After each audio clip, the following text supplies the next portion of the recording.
Welcome to the Italian Wine Podcast. This episode has been brought to you by the Wine to Wine Business Forum 2022. This year will mark the 9th edition of the forum to be held on November 7th and 8th of 2022 in Verona, Italy. This year will be an exclusively in-person edition. The main theme of the event will be all-round wine communication, and tickets are on sale now. The second early bird discount will be available until September 18th. For more information, please visit us at winetowine.net.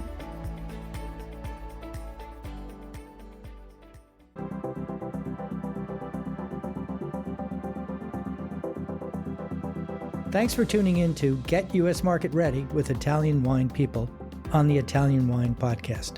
I'm Steve Raye, your host, and this podcast features interviews with the people actually making a difference in the Italian wine market in America, their experiences, challenges, and personal stories. And I'll be adding a practical focus to the conversation based on my 30 years in the business. So if you're interested in not just learning how, but also how else, then this pod is for you.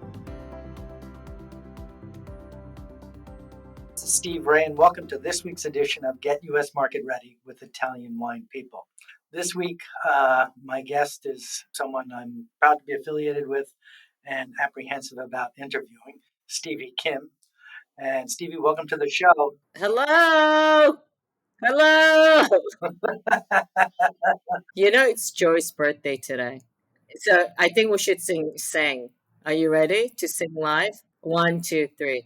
Happy birthday to you. Happy birthday. Well, how come we can't sing at the same time? Because you're going way too slow. Okay, let's 1, 2, 3. Happy birthday to you. What do you keep slowing down for? No, I think we can't sing at the same time. How about if we do happy birthday to Joy and just leave it at that together? Okay. Happy birthday, Joy. Happy birthday, Joy. I don't have my roadcaster, so I don't have the bells and whistles to the sound effects. But okay, Steve, let's. Hi, and welcome to this week's edition of Get U.S. Market Ready. You did that already. Why do we need to do it again? Giving her an option. Okay, all right. Okay, fine. Give her an option. So my guest this week is host of the Italian Wine Podcast, founder of the Italian Wine Podcast, and father, if you will, mother of the Italian Wine Podcast, Stevie Kim. Stevie, welcome to this week's show. All right. Hi, buddy. What's up? That's it? That's all you got? That's it. That's all I got. All right. So the last time we spoke, for posterity's sake, was early on in the beginning of the interview phase of this podcast, which was like maybe 50 or 60 interviews ago. And if you'll recall, I certainly do. Holy shit. Oh my God. It was like the very beginning. The last time you interviewed me was when you were starting your series. Exactly. We did about 20 editions of me reading the book, right? Which seems to have been listened to quite a bit. It seems to be chalking up a lot of listens. And then we began about a year and a half ago with, actually 2 years ago, it was in August, interviews with people that I thought were interesting, basically starting with my friends. And we've done over 100, I think, and I'm running out of friends. Wow, I didn't know you had that many friends. I've been discovering them. And now we're back to you, to the beginning of this whole thing. So what I'd like to do is to kind of talk about me and what I've been doing lately, vis-a-vis what's been going on with the Italian Wine Podcast, particularly. Oh my God, I thought you were supposed to interview me. I thought I was the interviewee. You will be. You're just going to be talking about yourself? Only if I can get a word in edgewise. Okay, all right. Go ahead, Steve. Go. Go ahead, Mr. Cater. Yeah, so there's been a lot happening in the market in the U.S. All of a sudden, everybody's back to traveling, even though travel and getting your luggage back seems to be a big challenge. I'm just back this week. I had attended Tales of the Cocktail, which is a major week-long event in New Orleans for the spirit side of the business, domestic and international. And it was really interesting and exciting. One, to see a whole lot of old friends, and also to see a whole lot of new faces and people. There's been a whole generational change from when Tales of the Cocktail began 20 years ago. And we're seeing fundamental changes from back then bloggers were important. Now it's all about influencers, social media, podcasts, TikTok, Clubhouse, not so much Clubhouse, but TikTok, etc. There was a renewed level of excitement there that I thought was really wonderful. The other thing I thought that was really fascinating and interesting, the way they had it structured, the last day was something called Meet the Distillers. And it turned out the most important people, or some of the most important people who attended the whole conference, came only for that day. I saw a lot of presidents of different companies, importers, distributors. I saw a lot of major league F&B people from Marriott, Ritz Carlton, some of the resorts in the U.S. that do, are major national account buys. And frankly, I was surprised to see that because it traditionally had been a independent bartender type thing. So, But how big was the event? Like how many people? I had been told 15,000, but I think it was more like 3,000. That's based on traffic of people walking down Bourbon Street in the evening. Well, that's a large gap. 3,015. It is, but the 3,000 people who I think were there were really important, and we did not attract a lot of people from out of the New Orleans area that are not professionals in the business. There were a fair amount of people from New Orleans who were there just for the fun and tasting and exploring new products. And there were some products from Italy. There was some Amari, there were some vermouths and things that are on the cocktail side of the equation. But I think the most important thing was people are back. They're excited. On premise is happening again.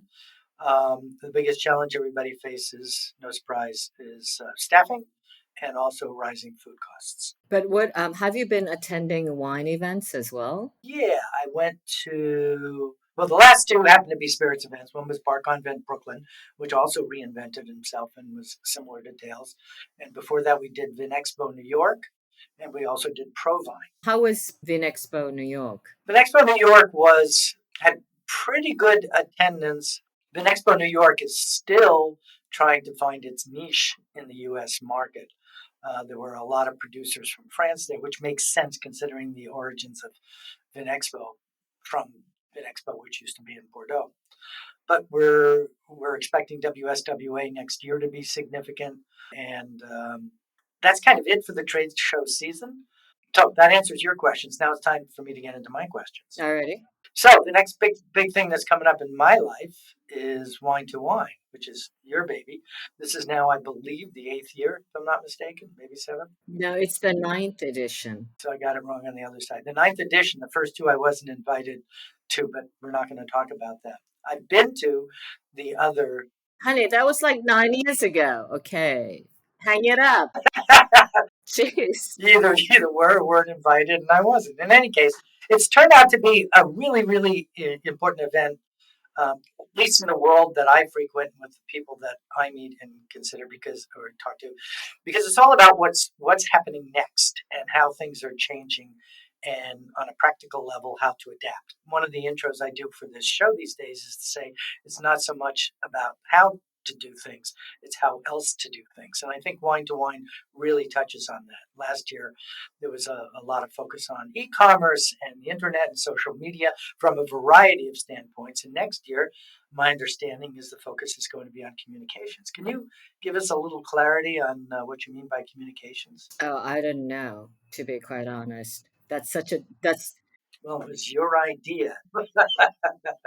Yes, I know. So let me try to give you, first of all, let me give you the idea behind doing this, because every year we choose a topic, like the main topic. There's always, for the listeners who are out there unfamiliar with Wine to Wine, it is a wine business forum. I do believe it's one of the largest, if you will. It is kind of the craziest. There are about 70 sessions, parallel sessions in 2 days, about 100 speakers, and about 1,000 to 1,500 attendees. This was, of course, before COVID. Then we did the 1 year, we did just the digital. That was the COVID, let's say, edition. And then last year we did the hybrid, which was some online, so live streaming, as well as in-person event.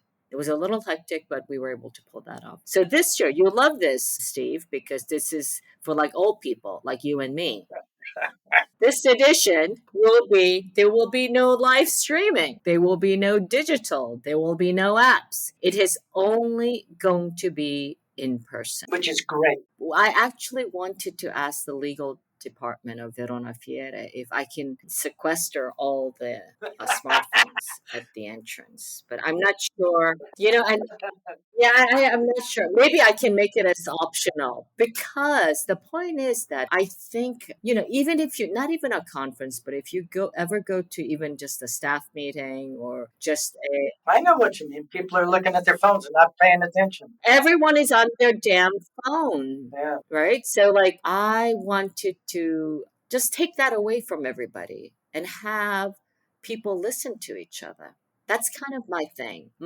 So my main theme is communicating, but mostly with each other, because I think, of course, during the pandemic, we're still going through it actually, but we got so used to this virtual Zoom thing. It was communication asynchronously. You weren't having a conversation. You were messaging, then someone was replying to it. And that applies to text. It applies to a lot of WhatsApp conversations. And I see the fundamental differences. You have actual conversations in real time where you can read somebody's face and body language and get a sense of what they're talking about and share all these ideas rather than just tell what you're working on. And I think that's fundamental. I discover a whole lot of what's happening in the world and impacting the U.S. because a lot of, the conversation that happens at Wine to Wine, at least that I have, is all in English. There's a lot in Italian as well. But there's a lot of Americans there and a lot of people whose opinions really matter. And I think that's kind of the important thing. If you go to that show, that means you're an important thinker. I think it's just a great facilitator of sharing business ideas, in the wine business. Because if you think about it, I call it the communication this year, wine communication, because if you look at in general, people are so focused on the production side and what happens in the vineyards, right? So people are obsessed about that. Are you enjoying this podcast? Don't forget to visit our YouTube channel, Mama Jumbo Shrimp, for fascinating videos covering Stevie Kim and her travels across Italy and beyond, meeting winemakers, eating local food, and taking in the scenery. Now back to the show.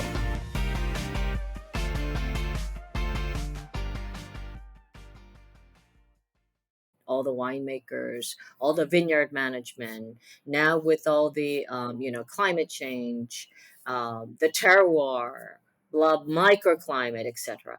And then if you look at the other end of the spectrum, all people are talking about is like tasting profiles. You're just tasting, whether it's a masterclass, whether it's an educational, whether it's a psalm recommending wines.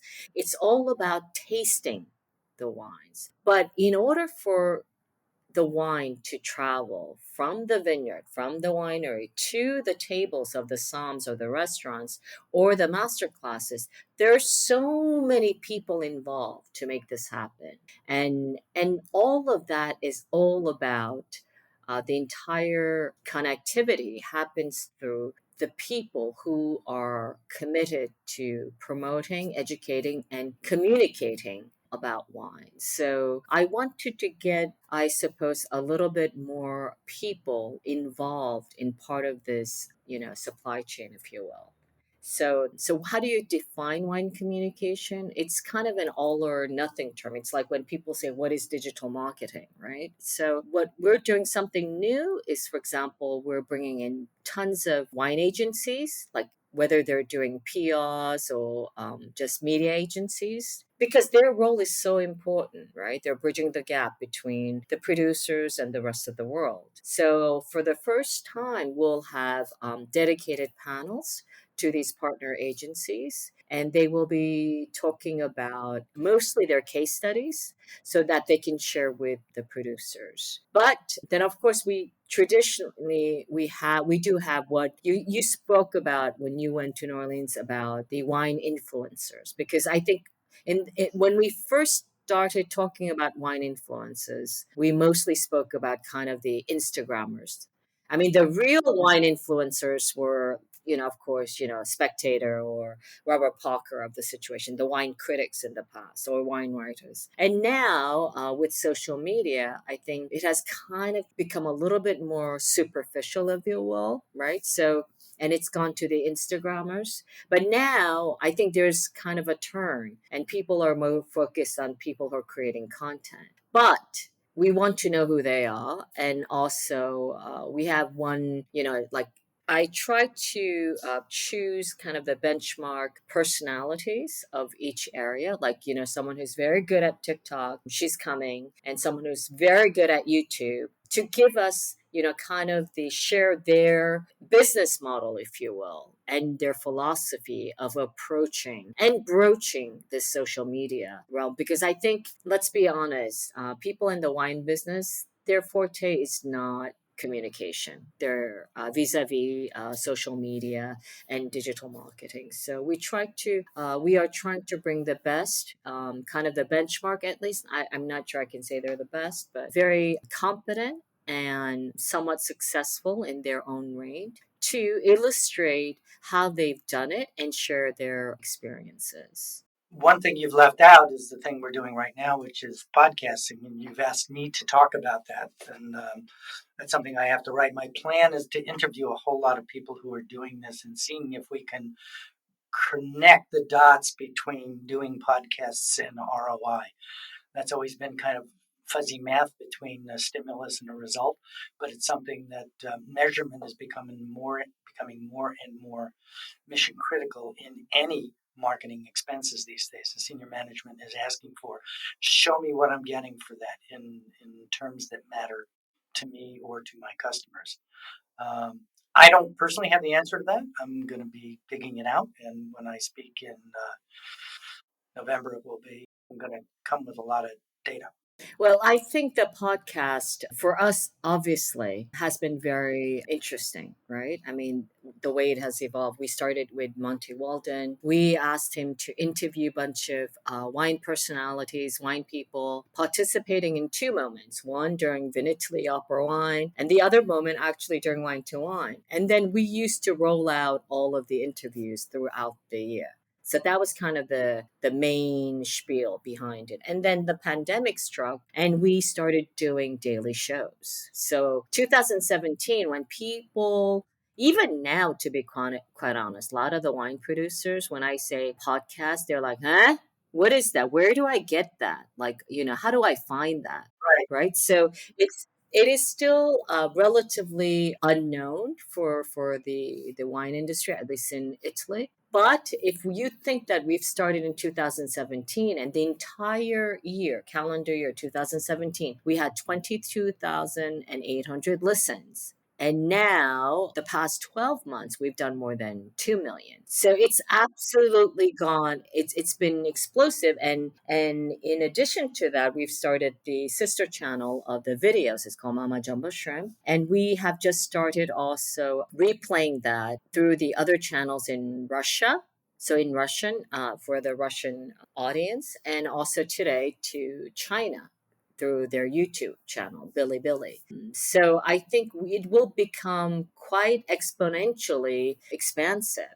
And in terms of the analytics, I think it's quite important, I think. So You got to connect the dots. I mean, what I'm finding in the U.S. and most of the majority of the listeners to this podcast are people from the U.S. and certainly people who speak English. A lot of listenership when people are driving. They're no longer listening to the radio. They'll pop in a podcast. I'm astonished at that. The other factor I think people don't realize, especially when you talk about numbers, we were doing pretty good with 20,000. I'm getting 20,000 a month, just my show, as you probably know, which is amazing. But if you look at it week on week, the longer something is there, it doesn't decline in audience, it increases. So it's almost like the corollary to the long tail, but on a positive end. yeah, it has a very long shelf life. So yeah, because and I think one of the reason why we are successful, it's because we have a very large library So people can go and choose, and they may choose actually an episode from like 3 years ago. Yeah, and I think right now I'm even seeing slowly also the Italian wine producers. They're coming up to me and saying, "Yes, we've listened to you on the Italian wine podcast." Like I think it's only been like a year actually, the past 12 months. Before that, never ever happened. So Right, the inflection, if you will. Yeah. I was wearing the Italian Wine Podcast sticker when I right. attended in Italy earlier this, and I felt like a minor celebrity. I mean, people were coming up to me saying, "Oh, I listen to you all the time." But we operate sort of in a vacuum because we don't get much other than anecdotal feedback. So we don't really have a whole lot of quantitative data other than listeners. But evidently, it's motivating people, and that's just my show reporting back to me. There are 6 other shows that happen during the week. Yeah, I think in a way, it is called the Italian Wine Podcast. I had this discussion with Polly, but we offer something for everybody in a way, right? Of course, Italian wine producers and Italian wine lovers, Italian wine audience can benefit from all of the different types of episodes that we provide. But it does offer different things to different people. So I think that is why also we are growing in terms of audience, because it's not just in interviewing producers. Having said that, I mean, sometimes there's an overlap, right? Like you interviewed the same producer as I did, because maybe we're not completely coordinated, and of course we're all so busy. But your interview is quite different from my interview of the same person, I get it. right? So I think that's also very interesting too. Now, how I think in the end we have to think about how to bring value to our listeners and also to the industry. You certainly do a lot. I think I don't, I always tell any producers, not even just Italian, but even from other countries, who want to, bring their wines to America, they should do is just tap onto your show every week. Yeah. I mean, it seems it's like, yeah, it's just almost like free consulting every single week. So I think that's how we bring value to the listeners. Well, the subject matter, the original remit was to talk about non-traditional markets. That was your idea, and I have talked about a few. I just did one with Terra Storia, Stephanie Quadra, about Utah as a separate state. But what I'm finding that people seem to really respond to, and in particular other podcasters, I had a number of people come up to me this past week when I was in New Orleans asking, "How are you guys doing what you're doing with listeners? That they've got a podcast, they've got a professional editor, as we do, and they have the resources to do it, but they're not generating anywhere near the level of listens we were at in comparison even to the level of listeners that we have right now." And what do you think the reason is that there's been that incredible hockey stick chart of growth? I think it's fairly simple. It's really about being consistent and putting out content every single day. I think it's also sheer just volume in a way. Yeah, but it's got to be. Once you have critical mass, I mean, I take it for granted that every single one of the podcasters are very good professionals who bring value into the conversation. And so that I take that for granted. Like, I take it for granted most wine are made very well. It's high quality, and it's drinkable, right? Like, I take that for granted. I think the most important thing why we have such huge numbers is that we're consistent. Every day we provide content. So people know that even if they can't listen to it today, they can go back tomorrow. I would add one dimension, and that it isn't just the content, nor is it the fact that the content is good and intelligent and thoughtful, therefore of value. I think it's also a function of preparation. I know how I prepare. I know how Mark does and how Polly does. And the kinds of questions you're getting are really good journalistic inquiries and digging into some things. I listen to a lot of podcasts myself, and I'm patting myself on the back on this one, patting all of us on the back and saying, I think we're really trying to dig in and get some really interesting stuff. Not necessarily conversational, because this is not gossip. It's to dig into, yeah, okay, that's what everybody says, but what does that really mean? And what are the ramifications of those things? Like Polly's doing an extraordinary job. Of course, hers are a lot longer. You told me I should only do half an hour, and she does an hour. So Yeah, maybe you can explain that to me. we like her more. But I think that seriously, that's true. That they're completely different dynamics of what each of us do, and I'm frankly wallowing in it.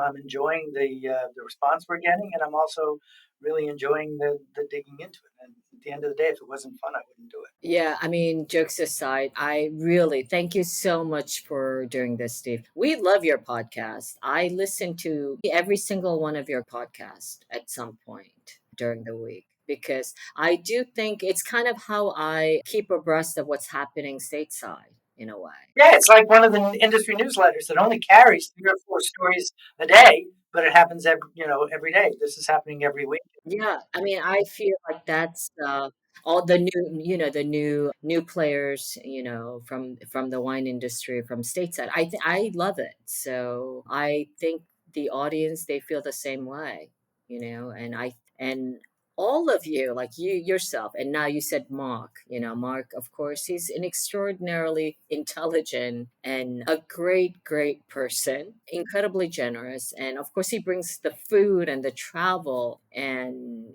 he's wonderful. So I think he's very different. And like you said, of course, Polly, she's such a professional, in what she does, and she taps into people who I would never Right, meet or think exactly. about, meeting. So, and that's how also the people who are from the Italian. I'm very Italian wine centric, but I get so much out of what her interviews. So I think that's why it makes sense. Although we thought about like changing the name for her or whatever, but I'm like, you know what? It is Italian Wine Podcast, and it's going to stay that way because it's very clear in everybody's mind where to go to have these kind of conversations. So I boil it down to stuff that's going to help you and matter in how you can conduct and grow your business, however you want to title it.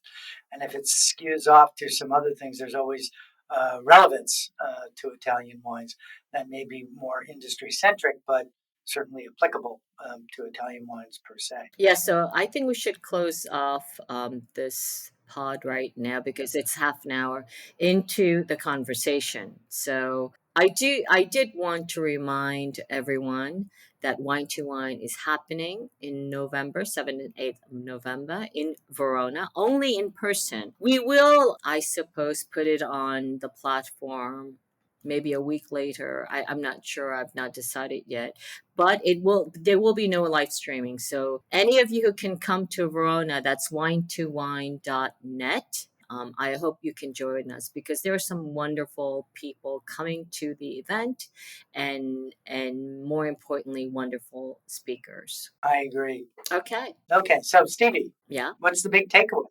Well, the big takeaway is that, with all of this digital, virtual, happening, the way we've been working the past couple of years, sometimes we need to take a step back to go forward. And this is exactly what Wine to Wine is.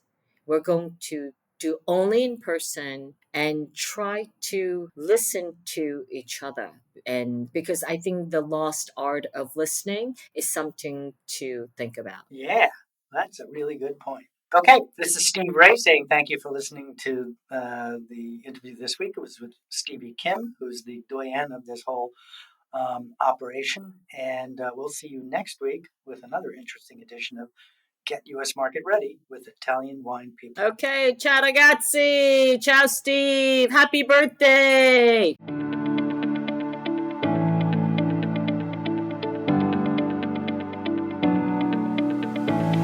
We hope you enjoyed today's episode brought to you by the Wine to Wine Business Forum 2022. This year will mark the 9th edition of the forum to be held on November 7th and 8th, 2022 in Verona, Italy. Remember, the second early bird discount on tickets will be available until September 18th. For more information, please visit us at winetowine.net.